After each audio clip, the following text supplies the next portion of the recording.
Ladies and gentlemen, it is time for another poop gallery of rulers. Today's exhibit is on the stinkiest Ottoman Sultans, who left giant poop stains on the renowned Ottoman Empire. The stinky system we have created for this list is first, we will talk about their smelly legislation.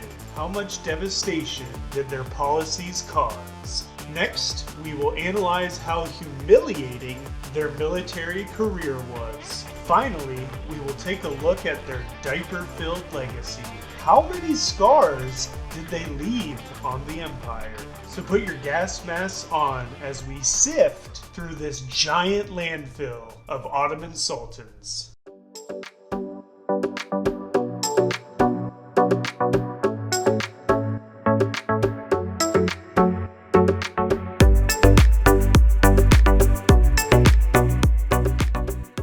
Starting off our list at number 5, we have Ibrahim I, the Mad.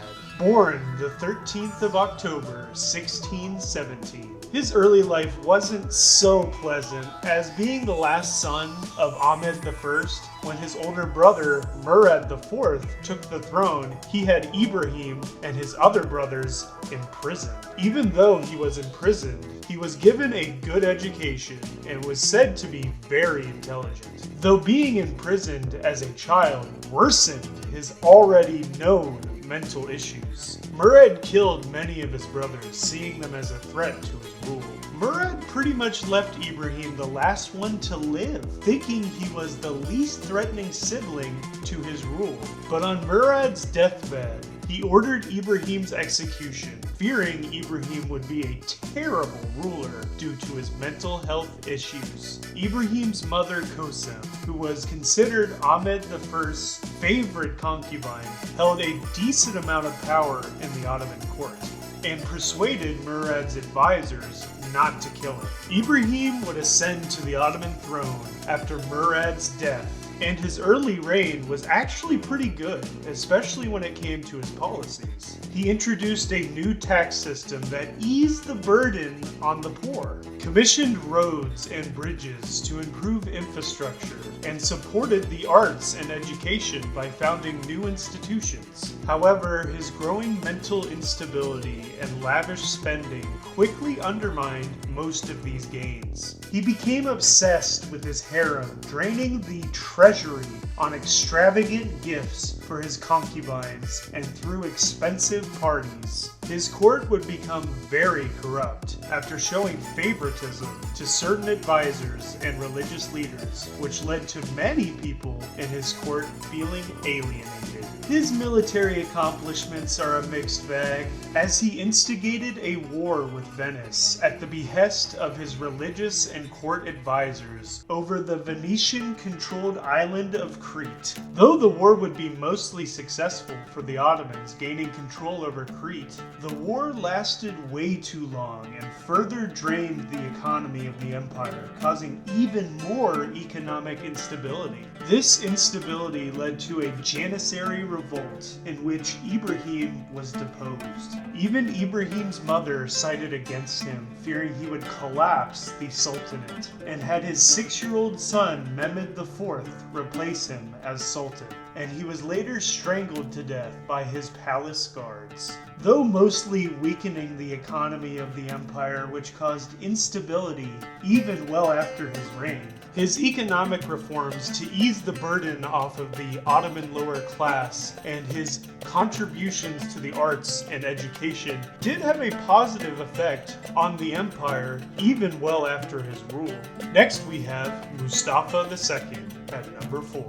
Born February 6, 1664, in his early life, of course, he was given a very fruitful education and was well trained in military affairs. Unlike many later Ottoman sultans, Mustafa was deeply focused on military matters and sought to restore the sultanate's diminishing authority, which had shifted to powerful viziers and military elites. He instituted land grants to an obsolete part of the military, known as the Timerate Cavalry, trying to revitalize them, which was very idiotic, as it alienated his active core military personnel.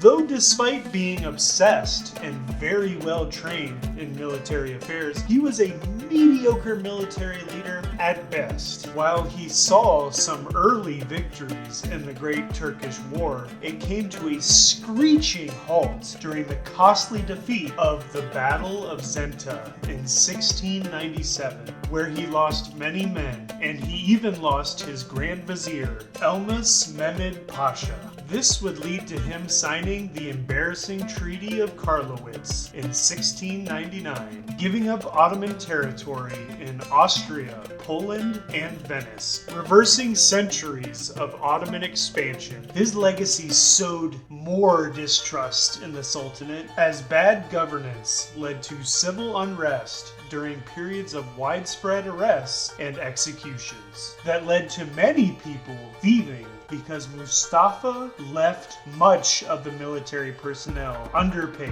further causing instability throughout the empire. He would be deposed in 1703 by his brother, Ahmed III, who locked him under house arrest in Topkapı Palace in Istanbul for 4 months until his death. The instability of unpaid military personnel would also seep into Ahmed III's reign as well. At the number 3 spot, we have Abdulaziz, born February 8, 1830.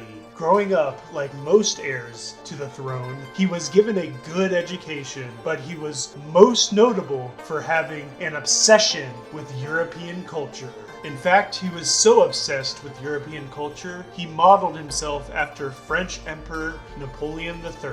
He created policies that led to various construction projects of lavish palaces that helped bankrupt the empire. In an effort to not completely drain his treasury, he devalued the Ottoman currency, leading to an even more rapid inflation and economic catastrophe. Although he supported the Tanzimat reforms, originally launched by his brother, Sultan Abdulmajid I, to modernize the legal, military, and administrative structures of the empire, Abdulaziz would roll back key reforms that had previously limited the Sultan's power. This alienated reformists, officials, and military officers. However, Abdulaziz did enact reforms that did help modernize education, infrastructure, diplomacy, and certain aspects of the military, which did help the empire in a positive way. Though he did not formally lose that much territory during his reign, there were many uprisings that started in the states under Ottoman rule. These uprisings began in Serbia, Montenegro, Bosnia, and Bulgaria. Though Egypt and North Africa were already becoming more autonomous even before his rule, they still managed to slip even further out of control during his reign. He set off to expand the navy, making it the 3rd largest navy in the world, just behind Great Britain and France. Though this caused even more economic devastation to the empire, as the empire's economy could not handle such a big navy, causing the quality and maintenance of the ships to be poor. He would be deposed in 1876 and die that same year. His legacy left the Ottoman Empire in economic default, in which 5 years later, the Ottomans would try to correct this problem by building their first Ottoman public debt administration in 1881. During his rule, much political unrest came from the Young Ottoman movement that called for a constitutional and parliamentary government. Much of the beginning foundations for a new Turkish government mostly started during his reign. At the runner-up spot, we have Mustafa I, the Mad. His birth date is disputed, with him being born in either 1601 or 1602. He was spared by Ahmed I, who had been convinced to leave him alive, though, like Ibrahim I, he was put under house arrest for the majority of his early life, mostly causing his mental decline. Judging his reign is hard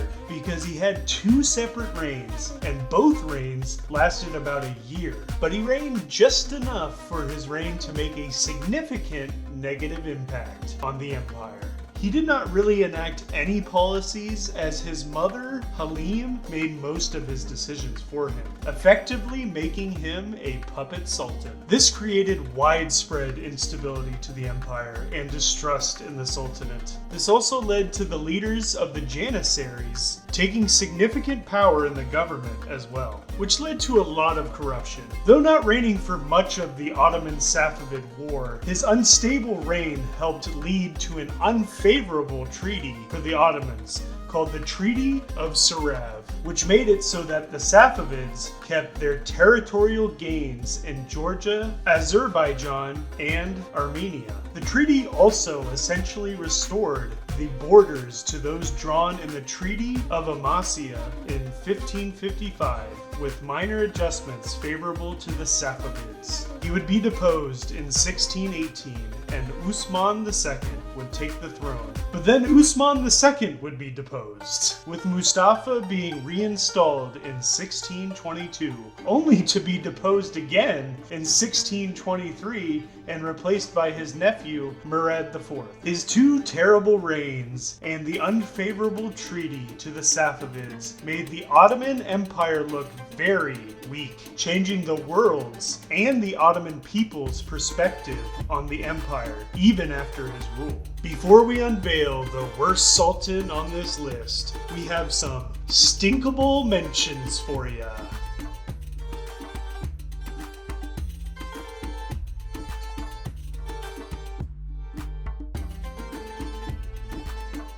We have finally reached the worst emperor on this list, Mustafa IV. Born September 8, 1779, he and his half-brother, Mahmud II, were the last two remaining male members of the House of Usman, except for their cousin, Selim III. He ascended to the throne in 1807 after the Janissaries installed him to the throne when they deposed Selim III. Like Mustafa I, he only reigned for a short time, so it is kind of hard to judge his reign. But this one-year reign was so bad that there really isn't any contest as to him not being number one on this list. Probably one of the most unstable periods of the Ottoman Empire. He reversed every bit of the reforms Selim III had made to the empire, which was completely bad because these were much needed reforms. Then he got rid of every reformist in the government and installed them with corrupted Ottoman elites. Many riots broke out amongst the Janissaries, including tons of other revolts. Many material shortages happened during his reign, which fueled even more unrest. He saw no major wars during his reign, but him reversing Selim's reforms helped further weaken the Ottoman military, which would come under increased threat during the rise of Napoleon Bonaparte in France and high military tensions throughout most of Europe. He was the man who only ruled for 1 year, but it was so bad that it had undone almost 30 years of progress and needed reforms, and caused so much instability that it is almost impressive how bad he was. He would order the execution of Selim III and Mahmud II.